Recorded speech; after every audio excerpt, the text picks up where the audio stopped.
synonymie, elle fait la chasse à la polysémie officiellement. Mais la terminologie, c'est aussi, en quelque sorte, la face langagière de la science. Parce que la science, c'est aussi nommer, c'est aussi dénommer, c'est aussi classer, c'est aussi catégoriser, et nous avons besoin des termes en science pour construire nos connaissances. La terminologie, c'est aussi quelque chose qui a rapport à la normalisation, essayer de normaliser l'usage de ces désignations pour faciliter les transferts de connaissances, pour faciliter les professions. Et chez Eugène Wüster, un des pères fondateurs de la terminologie au sens moderne et technologique, il y a donc cette dichotomie qu'on pourrait appeler un peu archaïque entre une idée, ce qu'il appelle le begriff, le concept, qui est derrière la dénomination. En réalité, c'est beaucoup plus compliqué que ça. On l'aura compris, la terminologie est aussi quelque part une philosophie de la pensée et du langage. Chez Wüster, c'était la technologie qui l'intéressait. Le mec, il était ingénieur, il était chef d'entreprise, et pour lui, la terminologie, c'était aménager cette communication technologique. Une définition canonique de la terminologie, ce serait non pas une délimitation, mais une terminaison ou un continuum. Vous avez d'ailleurs dans la terminologie cette idée de terminaison, de terme, de finalisation, une espèce de fossilisation, sédimentation de l'idée, du concept et de la relation cognitive et de la dénomination. En réalité, ça bouge tout le temps. Une des définitions canoniques vient de Sager, 1990, the study of and field of activities concerned with the collection, description, processing, and presentation of terms, i.e. lexical items belonging to specialized areas of usage. Et on est dans la parole, hein, of one or more languages. Donc on comprendrait très bien déjà dans cette définition qu'on va avoir des difficultés en terminologie, avec d'un côté cette volonté de modéliser la connaissance avec des ontologies, et puis de l'autre de décrire le fonctionnement du vocabulaire spécialisé dans la langue, deux entreprises qui s'opposent. Autre chose aussi, c'est une question qui préoccupe aussi beaucoup la recherche en langue étrangère appliquée. Où commence la langue, pardon, pas la langue étrangère appliquée, c'est mon métier, la langue appliquée. Où commence la langue appliquée, la langue spécialité, la langue de spécialité, où s'arrête la langue générale. Je pense qu'il faut mieux voir ça comme un continuum et dire qu'il y a des unités terminologiques qui se déplacent, qui se terminologisent, d'autres unités qui vont se déterminologiser et qui naviguent entre langage général et langage spécialisé. Et puis quelque chose de très pragmatique et de très important comme une région de la Bourgogne, le vin, c'est un business, le vin c'est une entreprise, le vin c'est de l'argent, de la consommation, c'est immensément pragmatique. Le secteur de l'œnologie et de la gastronomie utilise un très grand nombre d'unités qui sont terminologiques ou qui ne le sont pas, peu importe, mais qui sont essentielles à leur business. C'est ce que, par exemple, Libecki appelle la pragma terminologique. On a de toute évidence aussi un souci pragmatique en terminologie. Alors, l'école de Vienne de Wüster, c'était, sur ce sens moderne du terme, comme une discipline croisée, une théorie générale qui est très contestée, souvent qui est mal interprétée, mal lue, enfin peu importe. Il était initiateur de sa pratique. Wüster était espérantiste, il était philologue, traducteur, ingénieur, administrateur, entrepreneur, dirigeant d'entreprise. Lui-même était un pur croisement, c'est-à-dire le produit hybride de différentes traditions, de différentes disciplines. Donc on peut dire que la terminologie s'est établie à ce croisement des sciences du langage, des sciences sociales, des sciences de l'information et de la communication, de la cognition, de l'ingénierie, du business international, et je le disais, de la philosophie et des sciences, puisque la terminologie est la face langagière de la science. C'est ce qui explique la démultiplication des écoles terminologiques, soit classiques et normatives, textuelles, cognitivistes, sociologiques, socioculturelles, socio-cognitivistes, discursive, etc., jusqu'au numérique et à l'intelligence artificielle aujourd'hui. Donc une explosion de spécialités terminologiques. Dans l'œnologie et la gastronomie, vous avez des terminologies qui sont polymorphiques, parce que plus un domaine comme celui du vin et de la gastronomie est diffusé socialement, et Dieu sait si le vin s'est diffusé socialement, plus on a besoin d'une terminologie externe qui est normalisante pour la profession, pour les marques. Ceci explique les thèses qui sont aussi en cours ici dans cette université. La filière a besoin d'un dialogue, d'un échange avec les scientifiques pour normaliser en quelque sorte leur communication. On a une double approche sémantique, puisque une notion appartient à un savoir, et une approche pragmatique et sociale, où on observe la réalité des emplois terminologiques dans des corpus. Donc on a ici de nouveau un croisement et un éclatement de la recherche. On a un niveau linguistique, on a un niveau conceptuel et un niveau documentaire. On a des terminologies qui sont hard, qui sont dures, qui sont celles de la viticulture, de la vinification, de la chimie, des sciences du goût, et des terminologies qui sont soft, qui sont ces terminologies sensorielles, qui sont la description des vins, des plats et des sensations. Et on a en sémantique de nouvelles approches expérimentales pour réaménager ces concepts définitoires. C'est ce que disait Laurent les dernières à je crois, comment la sémantique du vin peut être autre chose qu'une sémantique expérimentale. Et maintenant, je me permets de citer un des travaux là, qui sont en ligne, de Gauthier 2018, qui fait un rapprochement, un croisement entre terminologie et formation et enseignement, et qui déclare que le tout terminologique, c'est fini, il faut dépasser le tout terminologique, il faut mettre en place de nouveaux cadres épistémologiques et méthodologiques. Donc vous voyez, dans cette assertion, il y a quelque chose là qui gêne un peu le terminologique comme étant quelque chose de trop contraint, de trop restreint, et tout terminologique ne permettrait pas d'embrasser toutes les finesses et les nuances du domaine. Ce qui est assez extraordinaire dans cette outil, je trouve ça formidable, je vais m'en servir maintenant systématiquement. Je ne parlerai plus de langue appliquée, mais de langue culture appliquée. Il est très clair qu'une langue appliquée, c'est une application de connaissances, de spécialisation, mais il est très clair aussi que ce sont des constructs, comme disent les Anglais, culturels. Comme la langue culture était chez Gallisson, nous avons en terminologie des langues, en langue appliquée, de spécialité, nous avons des cultures. Donc nécessité d'une approche ethnographique, historique, de voir les objets qui sont situés, qui sont sur le terrain, des théories inductives, des théories basées sur l'observation, des théories basées sur l'ancrage de la théorie, pour décrire les structures conceptuelles. En même temps, on n'abandonne pas la cognition et les ontologies. Donc on voit bien dans ce programme-là fédérateur là, que lance Gauthier 2018, une volonté là, de croiser là, de nouveau non plus une terminologie à l'ancienne, mais une terminologie beaucoup plus large. Alors quelques mots, le croisement, direz-vous, ça m'a amusé, il est ancré déjà dans le cépage. Le Cabernet Sauvignon est un croisement du Cabernet Franc et du Sauvignon blanc. Le Cabestrel est un croisement du Mourvèdre et du Cabernet Sauvignon. Le Cabet, c'est du Pinot et du Bouet blanc, etc. Donc, on a dans le croisement des terminologies, on a déjà un croisement empéographique des cépages.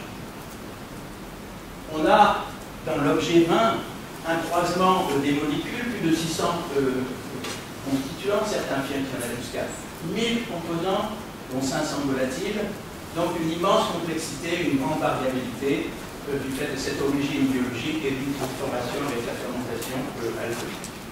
Donc j'ai mis en caractère gras, ces nombreuses molécules agencées par de multiples combinaisons interviennent à tous les niveaux de perception sensorielle associés au breuvage, jouant sur la couleur, la limpidité, la saveur, la texture, l'odeur, le arôme du vin.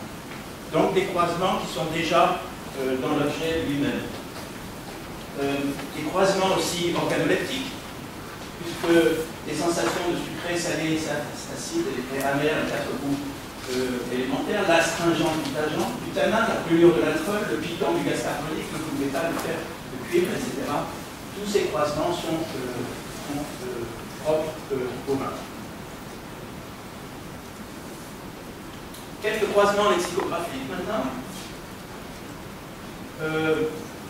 Le lexème lui-même croisement est une unité intéressante parce que c'est à la fois une action de croiser, mais c'est aussi un état, c'est aussi un point d'intersection, c'est une rencontre, c'est un mode de reproduction, le croisement, et c'est aussi une signification linguistique.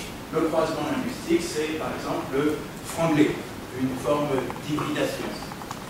Donc on a dans le croisement, en bref, une action de faire se croiser, le résultat de cette action, une intersection, un carrefour. On a un phénomène de contamination, on a un phénomène aussi d'harmonie, de polyphonie, croisement des voix, puisque c'est utilisé en musique, et je le disais, donc une méthode de reproduction, d'hybridation qui va générer donc différentes méthodes. Ça va?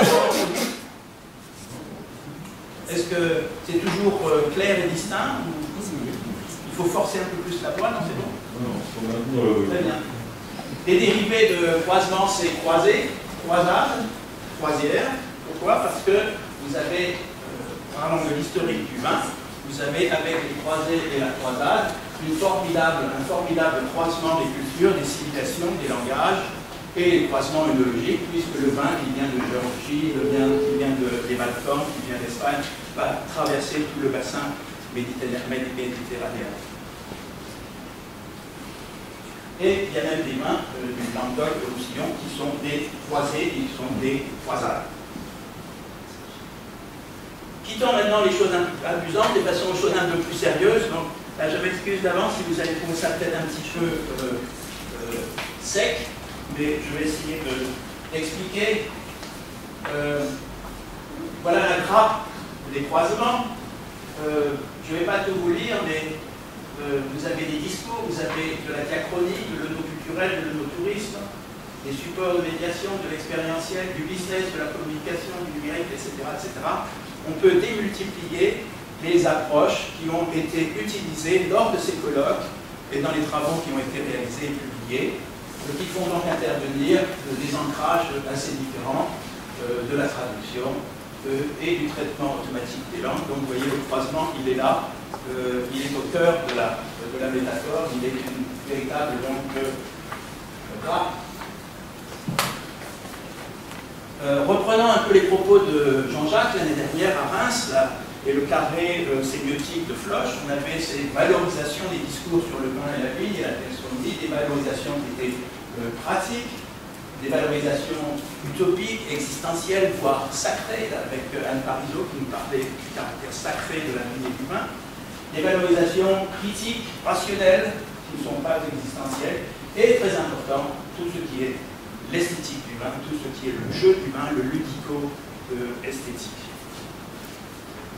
Donc dans ces croisements ontologiques des terminaux du vin et de la gastronomie, on va trouver donc deux orientations, une orientation objectiviste et une orientation subjectiviste.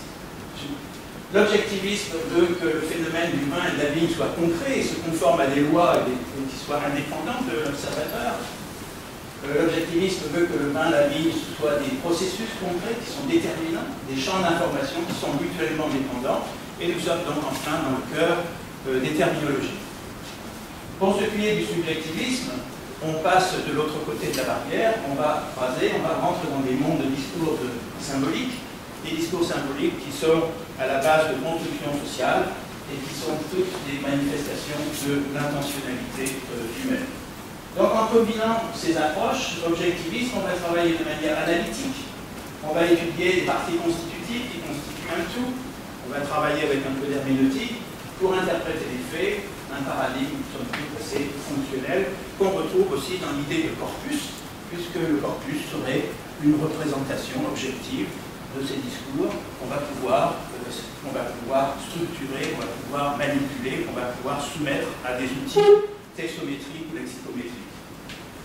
Si on travaille sur la construction, sur des constructions subjectives, on va plus faire des études systémiques, voir les discours du vin de la vigne comme des systèmes qui sont composés d'éléments qui entretiennent des relations avec des sous-systèmes, des structures statiques, des règles, quelque chose en fait d'assez aussi nomothétique.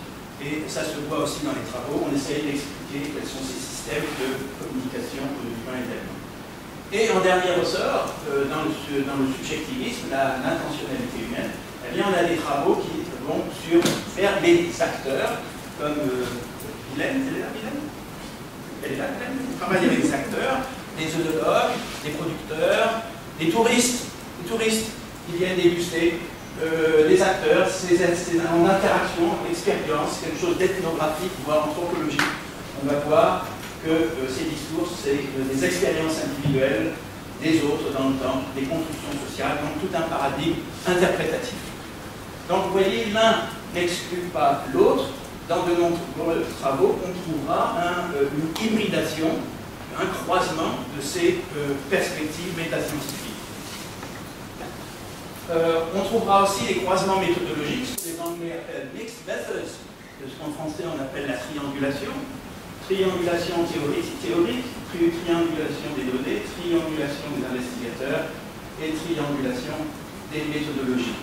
Donc en théorie, on utilisera plusieurs théories qui vont se compléter. Des théories sur la sémantique, sur le discours, sur la communication, sur le langage, la sociologie. On combinera des données qui proviennent de données multiples, des investigateurs. Eunolex qui a été réalisé en coopération avec la Maison des Sciences de l'Homme, le laboratoire de Laurent. Bonjour, Eva. C'est comme chez toi. On va la laisser s'installer. Voilà. Bienvenue à Dijon. C'est très chaud, Dijon. Hein. Ça, c'est un peu froid, mais bon. Laisse-moi le volume. Oui. Les triangulations des investigateurs. Eunolex représente un outillage dictionnérique qui fait intervenir des vignerons, des cavistes, des gens qui travaillent à la foire des vins et qui ont été interviewés, qui ont été enregistrés et dont les propos ont été indexés. Et puis il y a le corpus il est roi, le corpus il est source de croisement, le corpus il est source de mélange. Il y a des modèles de corpus qui sont de la collecte, de la fouille terminologique, avec ce qu'on appelle en anglais la closed crowd, c'est-à-dire la foule proche, fermée. On a travaillé avec les experts, ou bien véritablement le crowdsourcing, on a travaillé avec des données multi-publiques avec le grand public. On va avoir des outillages numériques, lexico-textométriques, qui s'opposent à d'autres méthodologies qui sont qualitatives cette fois, qui sont celles du codage du corpus, qui sont basées donc sur des théories, sur des modes de travail inductifs et qui utilisent donc des modes de théorisation ancrés. On travaille de manière aussi statistique, le kinès, les calculs de fréquence des occurrences dans les corpus pour déterminer quelles sont les unités terminologiques, quels sont les termes candidats. Quels sont les termes candidats. Et donc, vous le voyez, suite à ces croisements, il devient très très difficile de dire qu'est-ce que c'est cette opposition classique entre, d'une part, l'onomachiologie, c'est-à-dire prendre le langage par les concepts et les idées, le monde des idées, le monde des connaissances, le monde de la modélisation des connaissances et des ontologies, d'un côté, et de l'autre, de la sémantiologie, en partant des unités lexicales qui sont utilisées dans des discours. L'un ne peut pas aller sans l'autre. Il y a forcément hybridation, il y a forcément croisement de l'onomachiologie et de la sémantiologie. On ne peut pas faire l'un ou l'autre. Les terminologues aujourd'hui travaillent sur des corpus et font la pêche au terme de candidat. Voilà des exemples que j'ai recensés, des travaux qui ont été effectués lors de ces colloques. La terminologie et de l'innovation discursive, renouveler le discours expérientiel, regardez bien ça, renouveler. Cette volonté aussi qui est derrière les terminologies de normaliser, de nettoyer, d'améliorer, de renforcer. La terminologie et la rédaction technique en langue étrangère appliquée, mieux former les rédacteurs. La terminologie et la didactique, prescrire de meilleures méthodes de formation. La terminologie, la rhétorique et la sémiotique, étudier la communication des restaurants étoilés. La terminologie, la communication et le marketing, multi-supports, étudier les contre-étiquettes par exemple, qui sont à la fois des instruments de marketing et des supports multimédia de discours de logique. La terminologie et les outils textométriques et lexicométriques pour étudier des corpus de menus. Eva a justement travaillé sur des corpus de menus. Je ne sais pas si tu as utilisé des outils lexicométriques, mais tu as de toute façon. Celui-là. Oui, le cerveau est aussi un outil lexicométrique, c'est vrai. Tu as vu donc des utilisations, recenser des structures lexicales, des structures syntaxiques, des structures sémantiques. La terminologie d'histoire et l'ethnographie, interviewer des œnologues, leur demander quelle est l'histoire de leur domaine, c'est un peu ce que tu fais là aussi de Gilles, une théorie, une combinaison non ethnographique. Le cinéma, les images, la création linguistique, la multimodalité, la littérature, les études phraséologiques, diachroniques, pour comprendre le concept de demain.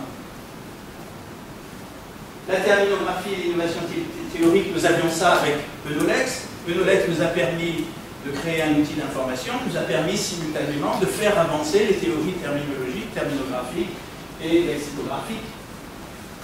La terminologie sémantique, l'aménagement linguistique, c'est la thèse de Marielle. Où est Marielle? Elle est tout au fond. Elle est tout au fond.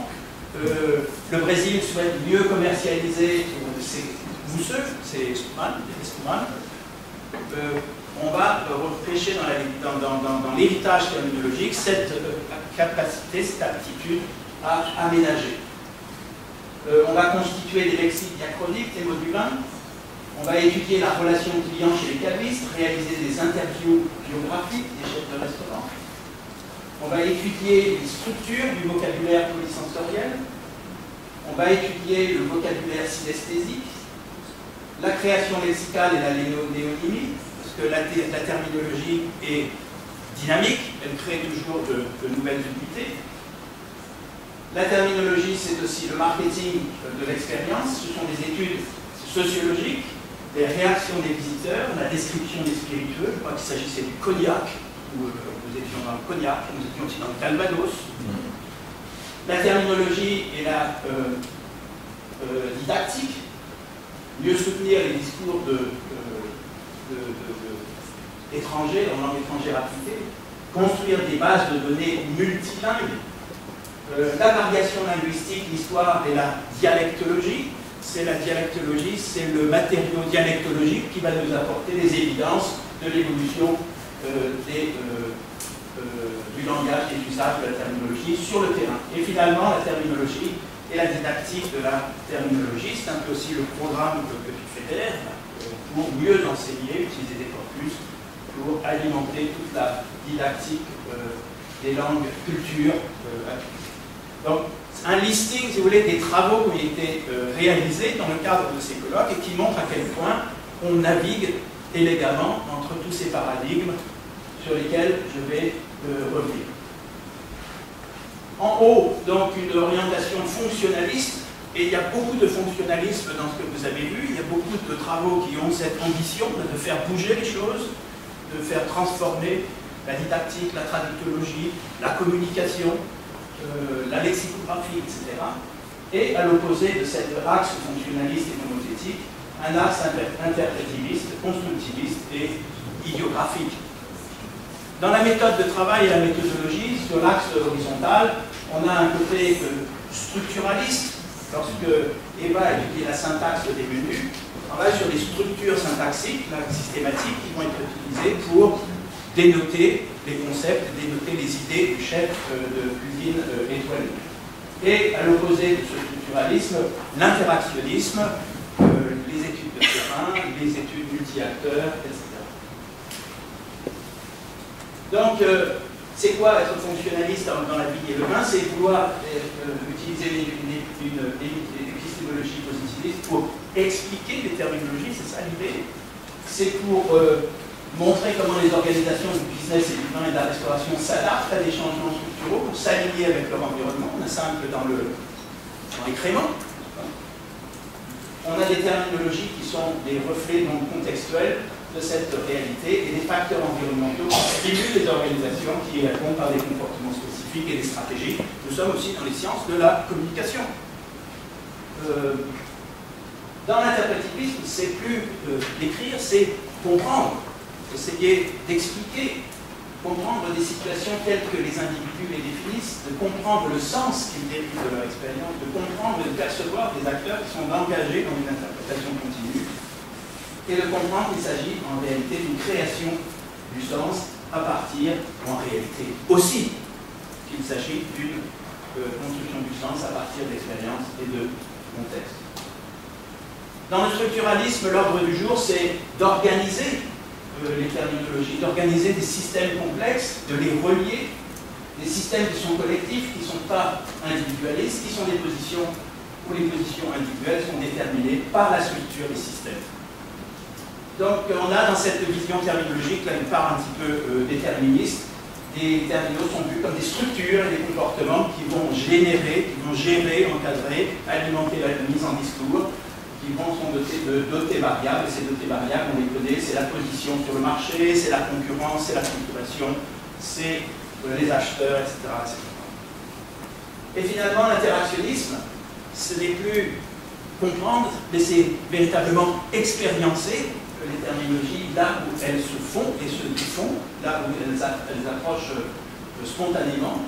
Elles se focalisent sur les interactions humaines, où les individus construisent leur discours par rapport à eux-mêmes, par rapport à leurs attentes, par rapport à leurs possibilités d'action future, où les actions et les interactions cognitives sont au centre des actes et des faits, et où le sens est créé au travers des échanges, puisque dans ce paradigme, la réalité, merci Anne, la réalité sociale est construite.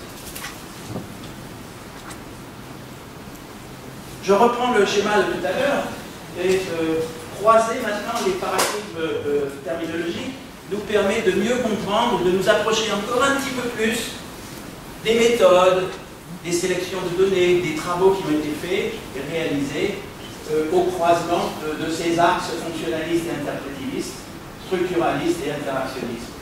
Donc, une hybridation du fonctionnalisme et de l'interactionnisme donne du fonctionnalisme interactionnel. Une hybridation de l'interactionnisme et du constructivisme va nous donner un interprétationnisme interprétatif. Avec le structuralisme, ce sera un interprétationnisme c'est difficile à prononcer, structural, et en haut à gauche, un fonctionnalisme structural. Alors, qu'est-ce que ça signifie? Eh bien, fonctionnalisme structural, que je retrouve dans beaucoup des travaux, se situe au-dessus des individus, est un paradigme de l'adaptation, la capacité d'interagir, de s'adapter, la poursuite d'objectifs, de fixer des objectifs, de prendre des décisions, une part d'intégration, la capacité de partager des normes et des valeurs, de créer la convergence, avec aussi une latence et la capacité d'établir des schémas stables au fil du temps et de socialiser le mouvement. C'est une méthode qui s'adaptera parfaitement à la description du business. Vous voyez, tout ce que fait la filière pour essayer de comprendre que d'une part, il y a de l'objectivisme là-dedans, mais il y a aussi cette poursuite des structures qui sont derrière. Dans l'interprétivisme structural, on va se focaliser sur les interprétations des individus avec les structures, dont les structures ne disparaissent pas, mais c'est l'interaction des individus avec les structures qui va maintenant nous intéresser, qui vont constituer donc des cadres de référence qui vont changer selon les actions individuelles. Et la méthode sera de capturer des expériences subjectives des individus au sein de structures qui sont bien définies. Par exemple, dans le cadre de l'œnotourisme, on a une structure œnotouristique et au sein de cette structure œnotouristique, on va avoir des expériences subjectives des individus. Finalement, le fonctionnalisme interactionnel des interactions, puisque les interactions sont essentielles au fonctionnement des systèmes ne peuvent pas fonctionner sans interaction. Ces interactions, elles produisent des normes qui sont essentielles au bon fonctionnement des systèmes et génèrent des comportements qui sont normatifs et régulés par les interactions. Donc, dans cette vision un peu des choses, on verra que les individus, les organisations sont prisonniers de leur propre histoire. En final, l'interactionnisme interprétatif, deux choses très vite, des individus et des organisations qui interagissent à l'extérieur et à l'intérieur des frontières organisationnelles, c'est-à-dire ces champs situationnels de la vie et de l'humain, et l'utilisation de facultés cognitives et de la mémoire pour interpréter les événements. Donc si je place maintenant quelques exemples, en fonctionnalisme structural, on aura des études lexicométriques, textométriques, du traitement automatique des langues, de l'extraction, de la normalisation, de l'harmonisation, du travail sur corpus, des études de cartes de menu, de la traductologie et des calques sensoriels. À droite, vous aurez dans le fonctionnalisme interactionnel de la didactique, de la formation, de la traductologie aussi, de l'interculturel, de l'interdiscursif et de la communication. En bas à gauche, sur les interpréssionnismes structuraux, vous avez de l'histoire, de la littérature, des études diachroniques, de la sémantique et des corpus qui sont codés. Et enfin, en bas à droite, dans cet interpréssionnisme interprétatif, des discours de marque, des expérientiations, des observations, des études de terrain, des interviews, de la narratologie et de la terminologie sémantique, de la sémantique spontanée, donc expérimentale. Pour finir, le regard du lexicographe, qui était mon titre, j'ai pensé à constituer une encyclopédie, 5 minutes. J'ai pensé à constituer une encyclopédie qui, du grec encyclios, qui est circulaire, le rond de science, qui n'a ni commencement ni fin, pour organiser ses connaissances, ses éruditions du vin et de la vigne. Donc, cette métaphore qu'est l'encyclopédie, qui en réalité est une ambiguïté épistémologique, puisque il n'y a pas de finitude, je le disais au début de cette présentation, des objets, et des discours et des connaissances. Alors, puisqu'il me reste 5 minutes, je voudrais dire simplement qu'au cœur de ces croisements, nous avons aussi un phénomène de circularité, et vous avez compris donc maintenant le sens des deux petits symboles que j'avais sur ma première diapo, le croisement et la circularité. La circularité, elle est là au niveau métascientifique et multidisciplinaire, avec des sciences de l'ingénieur, des sciences sociales, des sciences de la santé, du langage, de la vie, de la communication, de l'expérimentation. Vous avez une circularité interlinguistique et interculturelle, avec des professions, des régions, des activités sociales qui sont les achats, les visites, la dégustation, des situations de consommation, des marques et des discours de marque, des langues nationales, la Géorgie, l'Égypte, tous ces pays, la France, l'Italie, beaucoup d'autres pays qui ont été représentés avec leur langue nationale. Je suis allé un petit peu trop vite, non, pas très loin.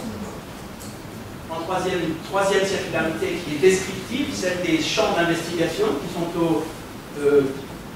empreintes au religieux, au business, aux matériaux linguistiques, à l'histoire, à l'art et à la littérature, voire à l'architecture et bien sûr à la culture.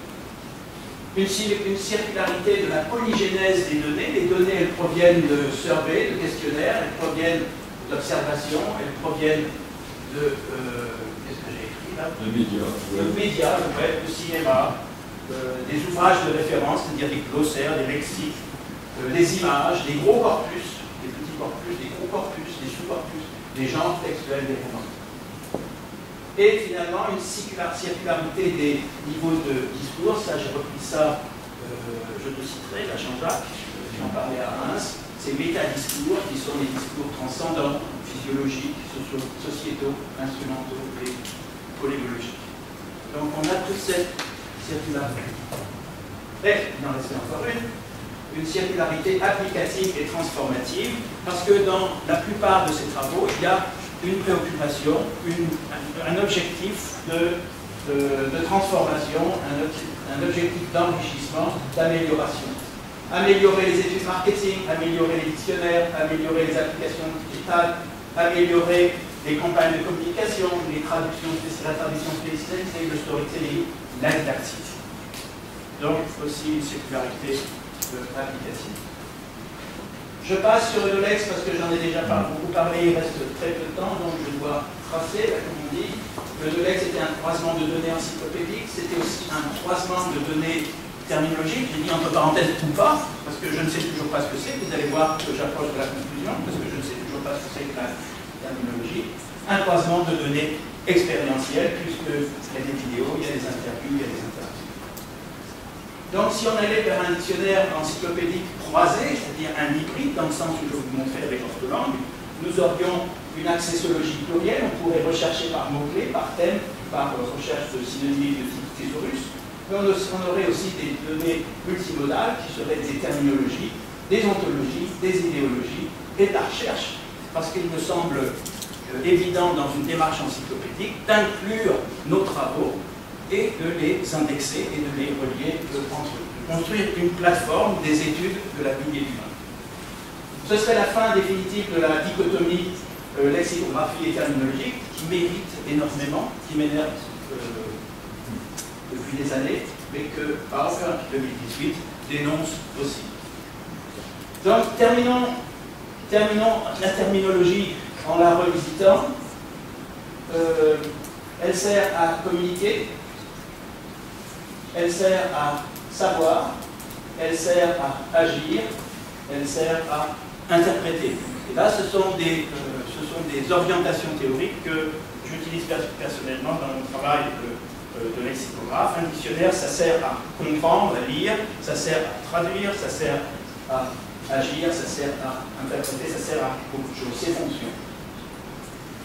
Donc, nous avons, en termes de conclusion, nous avons un continuum terminologique entre objet et sujet, entre réalisme et nominalisme, entre positivisme et antipositivisme, entre déterminisme et volontarisme, entre nomothétique et idiographique. Donc, le monde du vin, il peut être réel en dehors de notre production. Le monde du vin, il peut être construit individuellement en interaction avec les autres. Il peut être décrit, expliqué comme un phénomène externe, phénoménologique, ou bien, d'une manière antipositiviste, c'est une construction sociale qui ne peut être comprise que par des individus engagés dans des activités sociales. La conclusion, c'est cette hybridation qui est le résultat des croisements et de la circularité. Le refus du tout terminologique, oui, mais qu'est-ce que le terminologique? La terminologie est fortement polysémique et il est nécessaire de préciser ce que l'on entend par terminologie. Mais en termes de conclusion, premièrement, les terminologies sont omniprésentes. Il y a une galaxie terminologique et, comme disent les Anglais, the sky is the limit. Les terminologies sont dynamiques. Ce sont des clés d'accès, des interfaçages qui irriguent, qui tendent les paradigmes de recherche, les paradigmes métascientifiques. Elles sont à la fois scientifiques et pragmatiques, philosophiques et culturelles, sémiotiques et multimodales. Elles jalonnent et orientent l'exploration des données au fil des études et des méthodologies retenues, et elles sont par nature multimodales. Elles représentent des modes de représentation des objets réels et imaginaires, des régimes de médiation qui s'ouvrent à l'investigation, mais elles représentent simultanément nos relations elles-mêmes à ces modes de représentation, c'est-à-dire des régimes d'hyper-médiation et à leur investigation. Les terminologies articulent des amalgames. Elles permettent de faire cohabiter des polarités discursives, ce que Jean-Claude appelait les discours polymologiques, heurtent. Les terminologies, elles sont réticulaires, elles sont ramifiées, elles sont le fruit de croisements, donc elles articulent des espaces de nuanciation mélangés. Donc, œnologie, gastronomie et autres champs sensoriels et expérientiels sont des creusets, à mon sens, qui sont propices à l'investigation, à cette alchimie métascientifique des terminologies, et j'espère pouvoir l'avoir démontré aujourd'hui dans ce test. Cette hybridation sujet-objet nous permet de vivre avec l'idéologie scientifique, nous permet de manier des paradigmes métascientifiques, nous permet de travailler en toute liberté, de casser la complexité tout en conservant un rapport de plaisir et d'amour avec l'objet. Voilà la bibliographie. Merci de votre attention.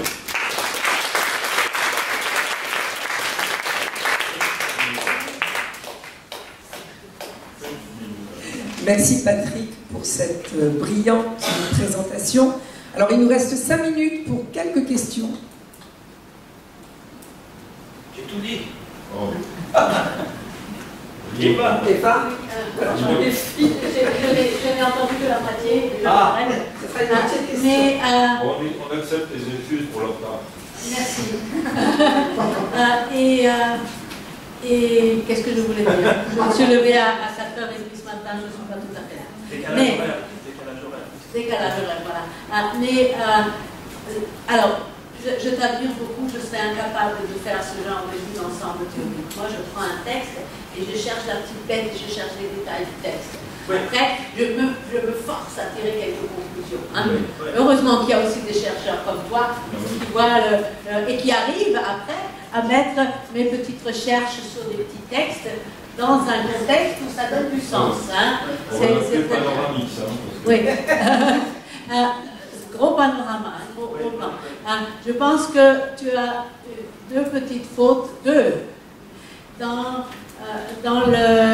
la vue d'ensemble des mélanges des 4 points de vue. Oui. C'est à attendre 5h30 et à 7h30 l'interactionnisme interactif. Il y en a 2 qui sont faux de tes. Après, quand tu les détailles, quand tu expliques pour chacun ce que c'est juste. Mais sur ta vue d'ensemble, il y en a un qui ne peut pas fonctionner parce que c'est un pléonasme, tu as 2 fois le même mot, une fois comme ça. Et en plus, le mot que tu veux utiliser, tu l'as encore transformé, tu l'as réinventé. Tout ce que j'ai à dire, je suis contente d'être là. Merci. Ce qui est intéressant, tu as raison de dire ça dans ces labels, n'est-ce pas? Il y a aussi des choses assez extraordinaires, c'est que en réalité on constate qu'en dépit du label, on a des méthodes qui sont extrêmement proches les unes des autres. Et donc objectivisme, syntaxe, structure, la petite bête, tout ça, et c'est aussi de l'interprétation maximale. Oui. Donc il y a peut-être pas plus subjectif au monde que ce qu'on appelle le soi-disant objectif. Oui. Non, quand on a encore plus, c'est objectif. Oui. Une autre question ou remarque?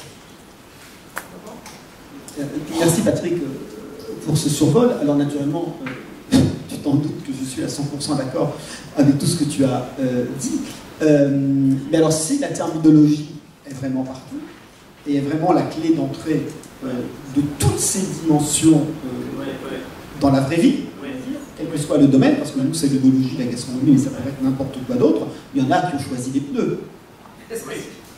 Bon, mais... donc, si la terminologie est vraiment partout, et tu as bien montré tous les types de... etc., est-ce que pour notre propre affichage, il ne faudrait pas trouver un autre moyen d'en parler? Parce que malgré tout, pour la plupart de nos interlocuteurs non académiques, la terminologie, ça reste le petit glossaire, exercice d'étudiant, dont la forme moderne est, on le sait, un tableau Excel à 2 colonnes, avec le terme dans la langue A, le terme dans la langue B, comme si on avait affaire à un jeu d'étiquettes. Et après, une fois qu'on a fait ça, on n'a plus besoin de chercheurs, on n'a plus besoin de rien. Alors comment est-ce qu'on se sort de ce dilemme d'affichage? Je pense que une des clés là, de travail, c'est de préserver toute cette idée là, que ça serve à quelque chose, que ça ait des applications.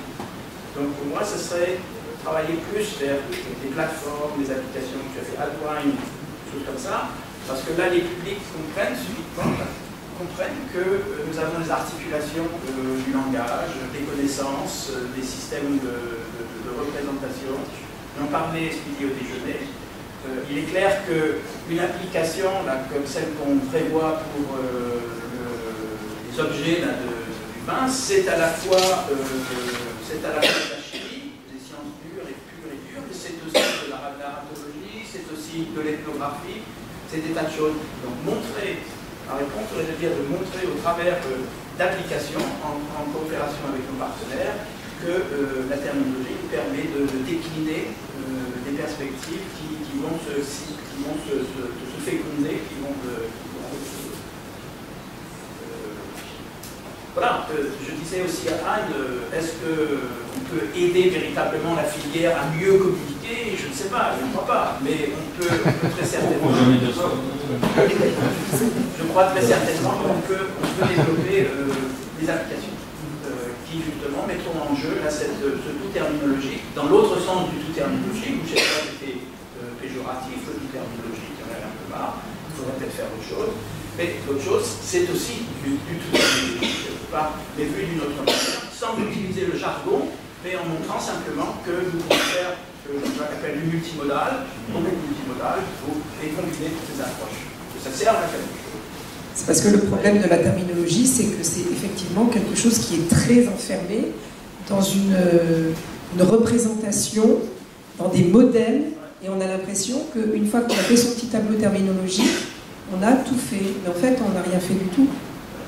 Et ce n'est que le début, et c'est pour ça que l'inclure dans du multimodal, en fait il ne faudrait pas s'arrêter au terme de terminologie, il faudrait trouver terminologie quelque chose. Une dernière remarque? Je ne savais pas que je le voyais ainsi, mais depuis 2 minutes, je sais que je trouve que terminologie est un label trop étroit et il faut inventer quelque chose de nouveau. Ça peut rappeler la terminologie, ça peut commencer par termino, ou thermonie, ou machin, mais il faut inventer quelque chose. Et peut-être que quelqu'un d'entre nous, aujourd'hui ou demain, aura une petite idée. Oui, on a des petites idées. Voilà. Je sais, chef. Merci Patrick. Encore merci à toi, Anne, d'avoir monitoré et modéré cette présentation, et merci donc aux organisateurs et au public. Et bravo à toi. Et bon colloque. Merci. Donc, la prochaine intervention, c'est Audrey Bouta et Richard Marchal qui vont nous parler des discours sensoriels sur les vins de Champagne.